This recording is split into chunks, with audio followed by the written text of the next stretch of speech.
Get ready for the biggest tech shakeups. Microsoft Teams is officially saying goodbye to Together mode. This major change means the end of that shared virtual room experience we all loved during the pandemic.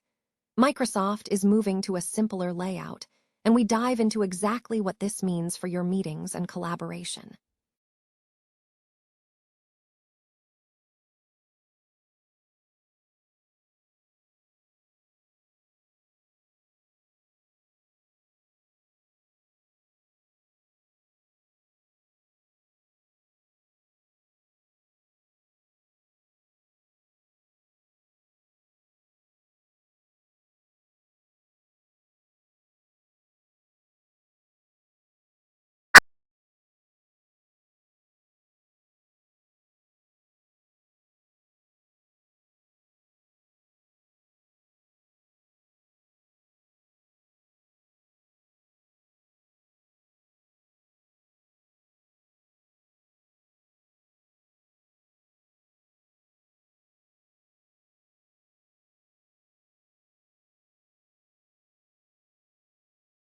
Now, huge sale, and look at the massive countermove by Bill Ackman's Pershing Square Capital Management.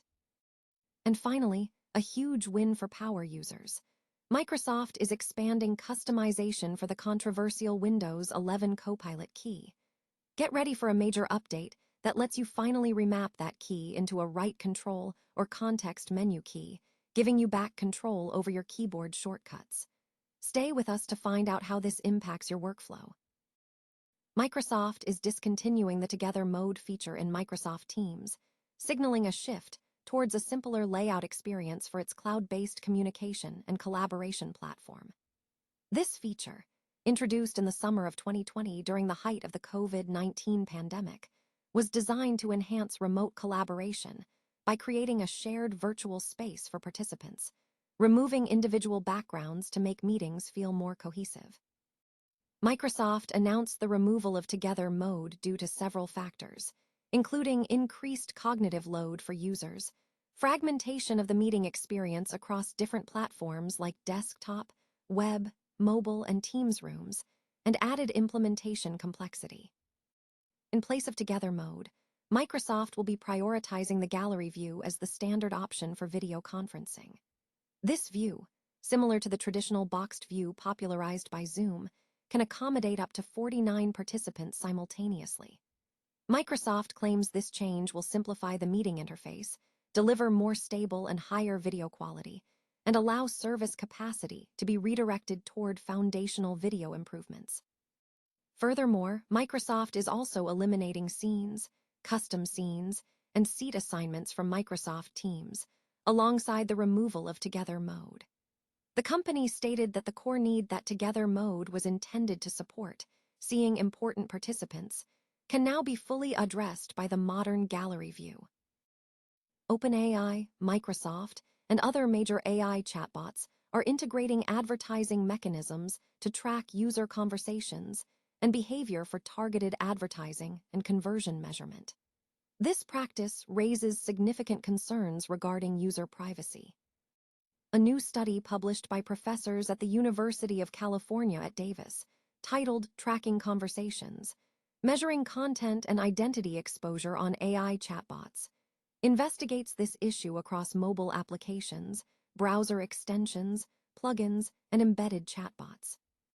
The research focused on analyzing the tracking behavior of chatbot provider web interfaces during user-initiated conversations.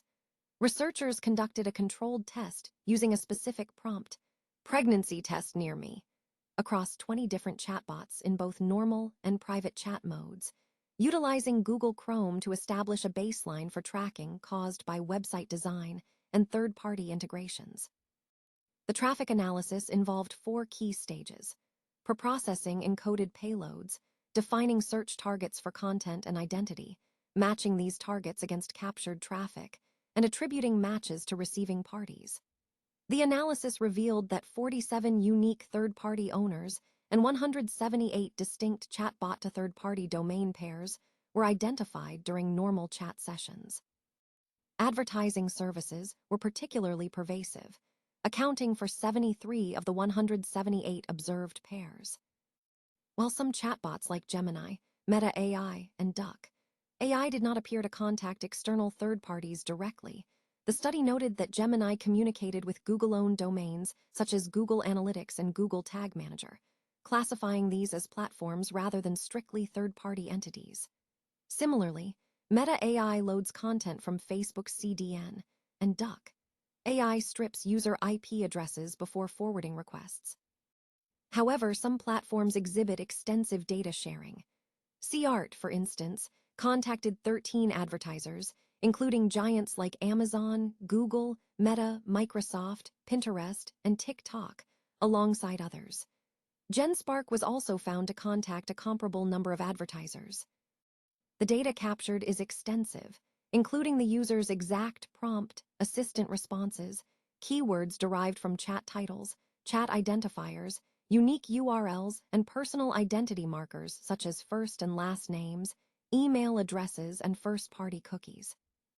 A major privacy concern highlighted the embedding of Microsoft Clarity in 4 chatbots: GenSpark, CART, Chaton, and Microsoft Copilot, 3 of which transmit conversations in plain text. Furthermore, the study found that 15 of the 20 tested chatbots transmit the per-conversation URL to at least one third party via standard analytics or advertising tags, reaching 29 destinations. Specific examples include Meta Pixel's DL parameter, Google Analytics' collect endpoint, and Bing SUET tag collecting the current page URL. A critical finding detailed in the paper is that GenSpark transmits the full user prompt to Google Maps by embedding it as a URL within a map widget query. Researchers recommend a privacy-first design approach, ensuring data transmission includes only the minimum information necessary for the service to function. Microsoft Corporation is facing renewed scrutiny regarding its ownership structure following 2 significant divestment events: an executive selling shares, and the complete exit of the Bill and Melinda Gates Foundation from its stake. Executive Vice President Amy Coleman sold 1,262 Microsoft shares on May 14, generating over $500,000 in proceeds, a transaction disclosed to the SEC as routine portfolio management. Coleman retains a substantial holding, valued near $19 million. However, the more impactful development is the Gates Foundation's full divestment.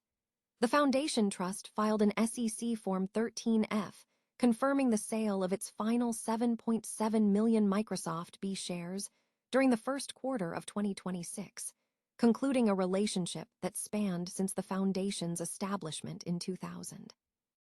This exit was driven by operational and financial necessity, as the Foundation announced plans to sunset its operations in 2045 and deploy its entire endowment, valued at approximately $200 billion, through charitable grant-making over the next 2 decades, necessitating the conversion of concentrated stock into liquid capital. The Foundation's exit coincided with opposing market activity. Bill Ackman's Pershing Square Capital Management disclosed a new position of 5.65 million Microsoft shares, valued at approximately $2.09 billion, citing a compelling valuation based on the stock's performance relative to its AI-driven growth trajectory. Despite the selling pressure, Microsoft shares experienced a slight dip of 0.42% on the day the Foundation filing was released, though they recovered somewhat. The company recently reported strong financial results, beating earnings estimates with quarterly EPS of $4.27 and revenue of $82.89 billion, marking an 18.3% year-over-year growth. The consensus among Wall Street analysts remains highly positive, with 39 analysts rating the stock a buy, leading to a consensus price target of $560.88, suggesting potential upside of around 32% from current levels. It is notable that Bill Gates reportedly retains a significant personal stake of approximately 103 million Microsoft shares outside the Foundation Trust. Microsoft is set to roll out a significant update for Windows 11 aimed at addressing widespread user dissatisfaction with the Copilot key customization options. Following criticism regarding the key's impact on productivity and accessibility, Microsoft is expanding the key's functionality beyond its initial role as a dedicated AI assistant launch button. The upcoming update, scheduled for later this year, will introduce new remapping capabilities for the Copilot key. This enhancement directly responds to complaints about the removal of the traditional right control key on certain devices. According to documentation observed by Windows Central, users will gain the ability to remap the Copilot key to function as either a right control key or a context menu key. This change is crucial for improving accessibility features and streamlining productivity workflows. Users who rely on the right control key for one-handed shortcuts, navigation commands, and assistive technologies like screen readers have found efficiency hindered by the absence of this dedicated button. Microsoft has acknowledged that the Copilot key's introduction caused workflow disruptions, particularly for power users and those dependent on accessibility tools. Previous limited remapping options only allowed the key to launch Windows Search or select specific Microsoft applications, with restricted compatibility for third-party software. The new functionality restores greater flexibility and user control. However, the push for deeper integration continues, as many Windows enthusiasts advocate for full, native keyboard customization directly within the operating system, rather than relying on external utilities like Microsoft Power Toys. Online reception to the announcement has been divided. While some users have welcomed the fix as a necessary improvement, others remain critical of Microsoft for the initial removal of the right control key. This update signals a step toward greater customization within Windows 11, though the debate over native integration remains ongoing.